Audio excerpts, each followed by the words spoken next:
अगर मैं सॉलिड को कंप्रेस करना चाहूंगा तो ये एक लिमिट में भी कंप्रेस होगा और उसके बाद ये ब्रेक हो जाएगा। तो भाई सॉलिड की कंप्रेसिबिलिटी लीस्ट होती है, बिल्कुल कम होती है। जो मैं बोल रहा हूं आप चाहें तो नोट कर सकते हैं, इससे आपकी नोट्स भी तैयार हो जाएंगे। Anything which is having some mass and occupy space is known as matter. और हमें यही तो ढूंढना है, which is not a mixture. Actually distil water जब बना, पानी को जब डिस्टिल्ड करा जाता है, बॉईल करा जाता है, तो उसके अंदर के सारे मिनरल्स, सारी चीजें निकल जाती हैं और वो बचता है pure H2O। That is a simple compound. ठीक है।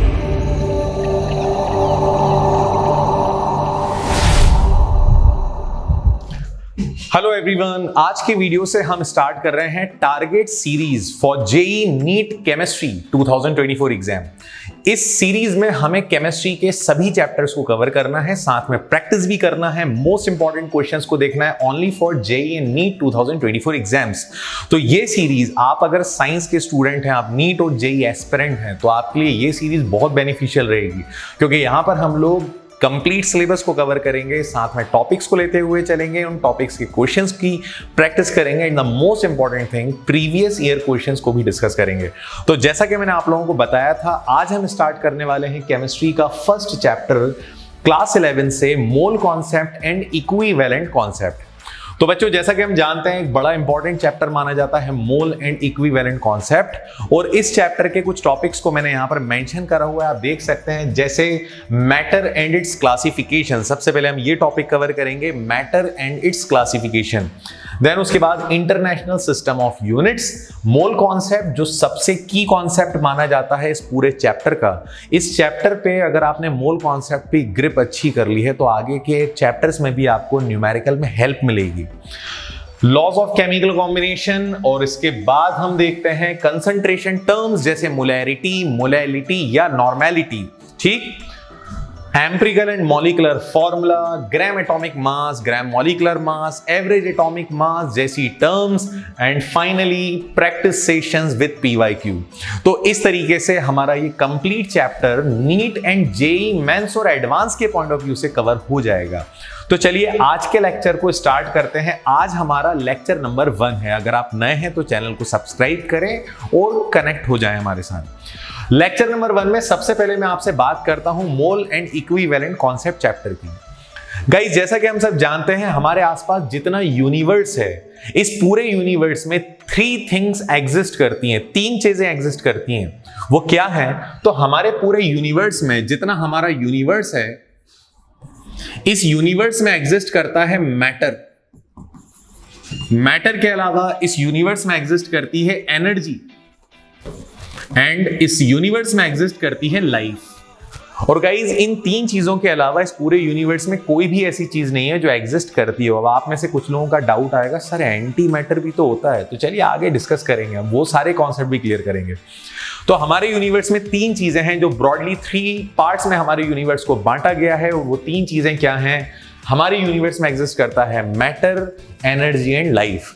और इन्हीं को आपस में कनेक्ट करने के लिए एल्बर्ट आइंस्टाइन ने एक इक्वेशन दी थी, E = mc²। ये कैसे आई, क्यों आई, सब हम लोग इस चैप्टर में डिस्कस करेंगे।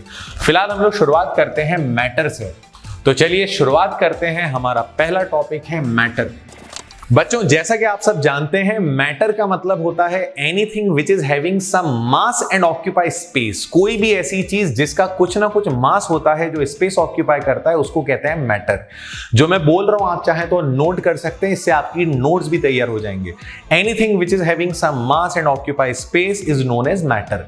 फॉर एग्जाम्पल, ये जो पेन मेरे हाथ में आपको दिख रहा है, ये एक मैटर है, क्योंकि इस पेन का जहां भी आप कैलकुलेट करोगे, इसका अपना एक मास है, इसका अपना एक वेट है। ठीक है, और इस पेन को मैं जहां भी रखूंगा, ये कुछ ना कुछ स्पेस ऑक्यूपाई करेगा। बिना स्पेस के पेन नहीं रखा जा सकता। इसका मतलब ये पेन जो है वो मैटर है। आपके पास अगर पानी है, लिक्विड है, तो लिक्विड में मैटर है। हमारे चारों तरफ जो गैस घूम रही है, एयर जो चल रही है, वो भी मैटर है। तो मैटर की अगर हम बात करें तो मैटर का मतलब होता है anything which is having mass and occupy space, space and volume connected है। अब मैटर को अगर हम देखते हैं तो मैटर के कुछ टाइप्स हैं। तो मैटर को हमने क्लासिफाई करा, और जब क्लासिफाई करा तो पता चला कि मैटर को आप 2 तरह से क्लासिफाई कर सकते हो। या तो आप मैटर की कर सकते हो फिजिकल क्लासिफिकेशन, या आप मैटर की कर सकते हो केमिकल क्लासिफिकेशन। तो बच्चों मैटर को जब क्लासिफाई करा जाता है तो उसको ब्रॉडली 2 टाइप्स में क्लासिफाई करा जाता है, या तो फिजिकल क्लासिफिकेशन या फिर केमिकल क्लासिफिकेशन। तो चलिए एक एक करके समझते हैं क्या फिजिकल है और क्या केमिकल है। अगर हम फिजिकल स्टेट की बात करें तो फिजिकल स्टेट का मतलब होता है कोई भी चीज हमें अगर दिख रही है तो कैसी दिख रही है। जैसे ये पेन, क्या ये सॉलिड है? आपके हाथ में अगर ग्लास है और उसमें पानी है तो क्या वो पानी सॉलिड है या लिक्विड है? तो जैसा आपको दिख रहा है उस बेसिस पर आप बताओगे फिजिकल क्लासिफिकेशन। फिजिकल क्लासिफिकेशन में एक सबसे इंपॉर्टेंट चीज होती है जिसको हम कहते हैं इंटरमॉलिक्यूलर फोर्स। अगर इंटरमॉलिक्यूलर फोर्स वीक है तो डेफिनेटली वो चीज गैस है। अगर इंटरमॉलिक्यूलर फोर्स मीडियम लेवल पर है, ना स्ट्रांग है ना वीक है, तो वो लिक्विड है। और अगर इंटरमॉलिक्यूलर फोर्स बहुत स्ट्रांग है तो उसे हम बोलेंगे सॉलिड, क्योंकि उसका अपना एक शेप होगा। तो फिजिकली जब हम क्लासिफाई करते हैं तो मैटर हमें नॉर्मली जो दिखाई देता है वो दिखाई देता है solid, liquid and gas.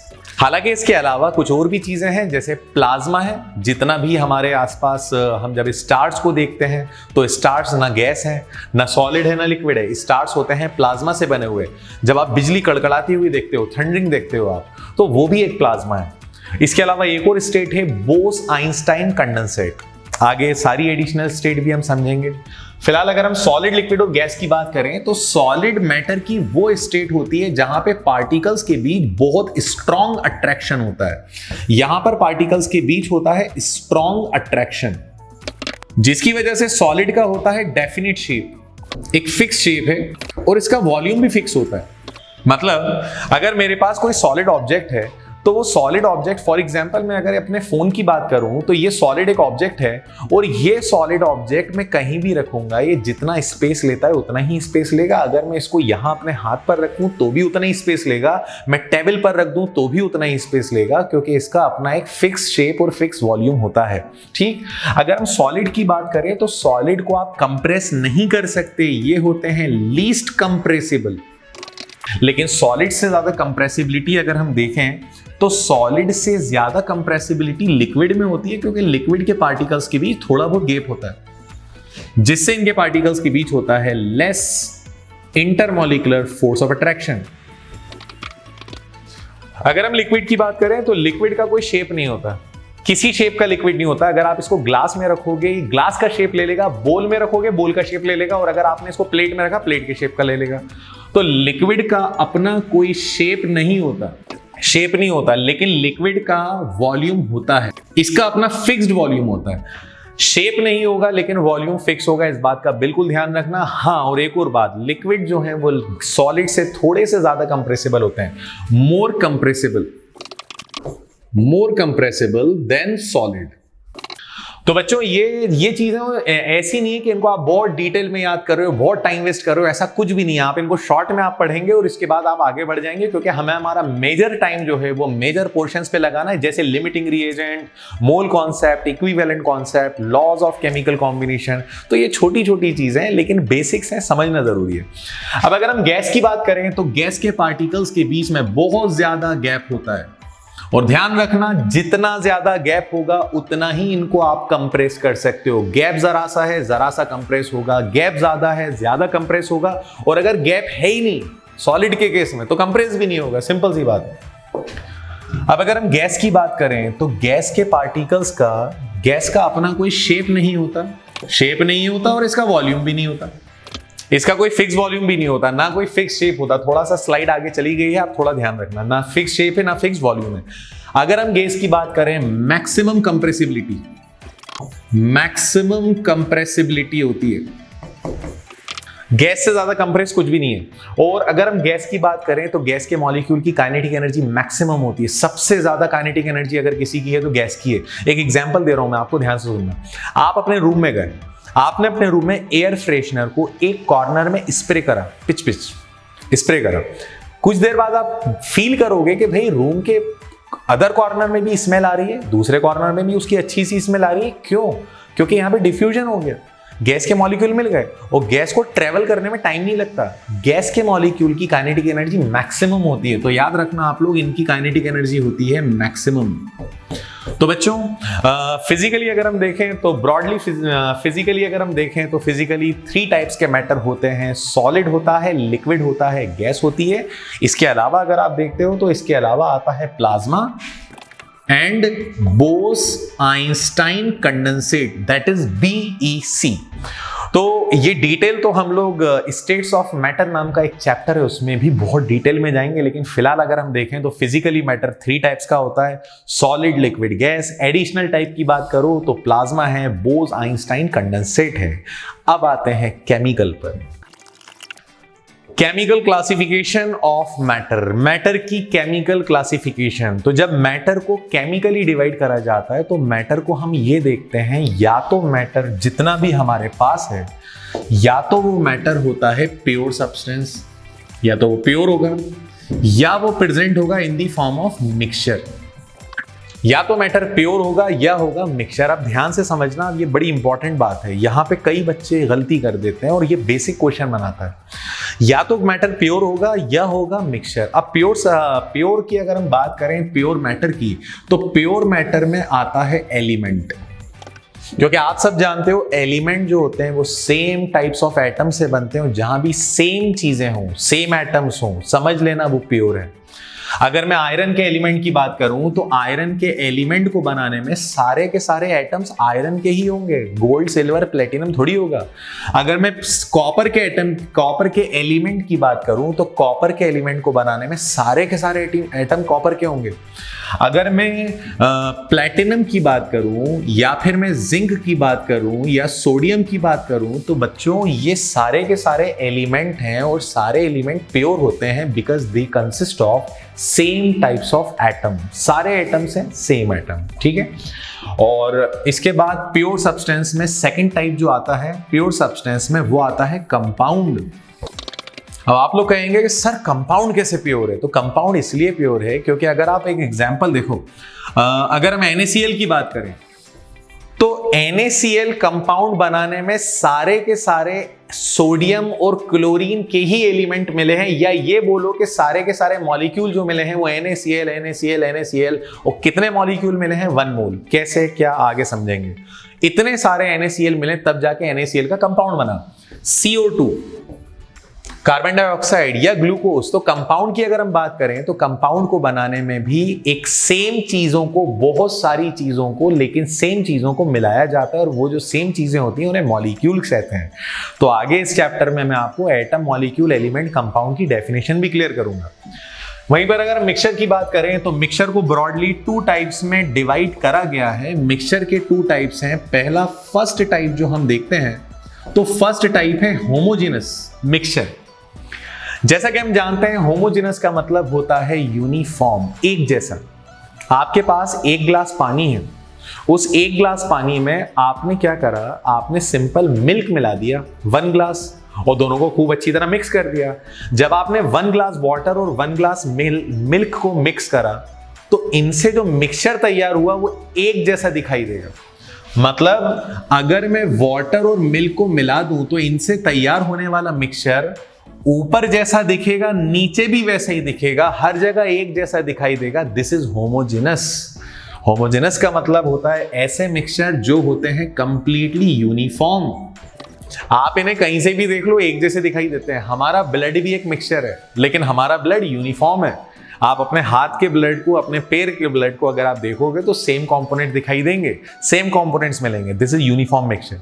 Homogeneous mixture में एग्जांपल में आता है water plus milk, water plus salt या शुगर, ये सब होमोजेनस है, सिंपल सी बात है। वहीं पर अगर हम मिक्सचर के सेकंड टाइप की बात करें तो सेकंड टाइप आता है हेटेरोजेनस मिक्सचर। बच्चों हेटेरोजेनस मिक्सचर की क्वालिटी ये है कि हेटेरोजेनस मिक्सचर हर जगह एक जैसा नहीं होता, कहीं कुछ मिलेगा तो कहीं कुछ और मिल जाएगा।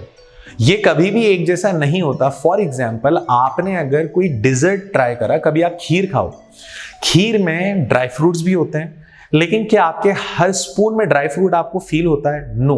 कभी ड्राई फ्रूट आ रहा है, कभी नहीं आ रहा है, कभी ड्राई फ्रूट्स आ रहे हैं, कभी नहीं आ रहा है। तो ये एक नॉन यूनिफॉर्म मिक्सचर है, ये हेट्रोजेनस मिक्सचर है। तो अगर हम बात करें हेट्रोजेनस की, तो heterogenous mixtures are those which are non uniform. कभी भी यूनिफॉर्म नहीं होते, ये हमेशा होते हैं नॉन यूनिफॉर्म। और इसके बहुत सारे एग्जाम्पल हैं, जैसे अगर मैं वाटर और ऑयल को मिला दूं, तो वाटर प्लस ऑयल को जब भी आप मिलाओगे, वाटर अलग नजर आएगा, ऑयल अलग नजर आएगा। अगर आपने वाटर के साथ सैंड पार्टिकल्स को मिला दिया, तो डेफिनेटली ये बनाएगा नॉन यूनिफॉर्म मिक्सचर। आपने अगर वाटर और ब्लड मिक्स होता हुआ कभी देखें, तो आप देखेंगे ब्लड के स्पॉट्स अलग अलग दिखाई देंगे वाटर में। दिस इज नॉन यूनिफॉर्म और हेट्रोजेनस मिक्सचर। तो बच्चों, हेट्रोजेनस का मतलब होता है एक ऐसा मिक्सचर जो पूरे के पूरे मिक्सचर में कहीं ऊपर की लेयर कुछ और दिखा रही है, सेकंड लेयर कुछ और दिखा रही है, थर्ड लेयर कुछ और दिखा रही है। सारी की सारी लेयर्स एक जैसी नहीं होती, इन्हें कहते हैं नॉन यूनिफॉर्म। तो गाइज, अगर हम बात करें मैटर की, तो मैटर को 2 टाइप्स में क्लासिफाई करा है। फिजिकल क्लासिफिकेशन, 1 टाइम पढ़ना, ज्यादा पढ़ के टाइम वेस्ट मत करना। केमिकल क्लासिफिकेशन, इसको जरूर आप 1 से ज्यादा बार पढ़ सकते हो। अब मैं आपको एक बड़ा सिंपल सा क्वेश्चन दे रहा हूं, और इस क्वेश्चन में आपको पिक करना है कि कौन सी चीज प्योर है, कौन सी चीज इम्प्योर है, मतलब मिक्सचर है। Let's try. ओके, तो बच्चों, अभी जो हमने पढ़ा इन सारी बातों पे एक सिंपल सा question, which is not a mixture. यहां पे कौन सी चीज जो आपको दिख रही है मिक्सचर नहीं है? कौन कौन से पॉइंट्स हैं जो मिक्सचर में नहीं आते हैं? Number 1, tap water. क्या टैप वाटर मिक्सचर है? तो आंसर है यस, ये मिक्सचर है, क्योंकि हमारे घरों में जो पानी आता है वो प्योर नहीं होता, उसमें कुछ मिनरल्स भी होते हैं, उसमें क्लोरीन भी मिलाया जाता है और कुछ केमिकल्स भी मिलाए जाते हैं। वहीं पे सॉल्ट इन वाटर, ये भी मिक्सचर है, लेकिन डिस्टिल वाटर मिक्सचर नहीं है। और हमें यही तो ढूंढना है, which is not a mixture. Actually distil water जब बना, पानी को जब डिस्टिल्ड करा जाता है, बॉईल करा जाता है, तो उसके अंदर के सारे मिनरल्स, सारी चीजें निकल जाती हैं और वो बचता है pure H2O। That is a simple compound, ठीक है, मिक्सचर नहीं बचता। ऑयल इन वाटर, ये भी मिक्सचर है। क्लाउड भी मिक्सचर होते हैं। रिमेंबर, क्लाउड में गैसेस होती हैं, वाटर पार्टिकल होते हैं, और ये मिक्सचर कहलाता है। गोल्ड रिंग, क्या बोलते हो यार? गोल्ड रिंग मिक्सचर है कि प्योर है? तो आंसर है मिक्सचर है। कभी भी प्योर गोल्ड की ज्वेलरी नहीं बनती, उस प्योर गोल्ड के साथ कुछ ना कुछ अदर एलिमेंट्स मिलाए जाते हैं ताकि वो ज्वेलरी स्टेबल हो जाए, मजबूत हो जाए, ठीक है। C6H12O6 डेफिनेटली ये कंपाउंड है, और कंपाउंड हमेशा जब भी दिखेगा, प्योर स्टेट में दिखेगा, तो कंपाउंड मिक्सचर नहीं है। सीमेंट मिक्सचर है भाई, सीमेंट तो मिक्सचर है। कैल्शियम मैग्नीशियम के बहुत सारे अलग अलग कंपाउंड मिलाए जाते हैं, तब जाके सीमेंट बनती है, तो सीमेंट एक मिक्सचर है। मार्बल होता है CaCO3, और CaCO3 भी कंपाउंड है। और जैसा कि मैंने आपको बताया, अगर कंपाउंड है तो कंपाउंड मिक्सचर की कैटेगरी में नहीं आता। तो बच्चों, ये क्वेश्चन डेफिनेटली एक बड़ा बेसिक क्वेश्चन है, लेकिन हमारा टारगेट यही है कि हम लोग बेसिक से हाईएस्ट लेवल तक जाएंगे, step by step, topic by topic. तो आज पहला लेक्चर था इस नीट एंड जेई सीरीज का। इस फर्स्ट लेक्चर में हम लोगों ने बहुत लिमिटेड चीजों को पढ़ा है। अगले लेक्चर में हम लोग और बहुत सारी चीजों को कवर करेंगे। स्टेप बाय स्टेप हम लोग अपने लेक्चर्स की लेंथ को भी बढ़ाएंगे, अपने टॉपिक्स का लेवल भी हमारा बढ़ेगा, जिससे आप और मैं दोनों एक सेम प्लेटफॉर्म पे चलें और आप लोग बहुत आसानी से अपने केमिस्ट्री में फुल मार्क्स स्कोर करो। तो guys, that's all for today. Thank you very much. और अगर सही लगे तो अपने वीडियो को शेयर करें। Thank you so much.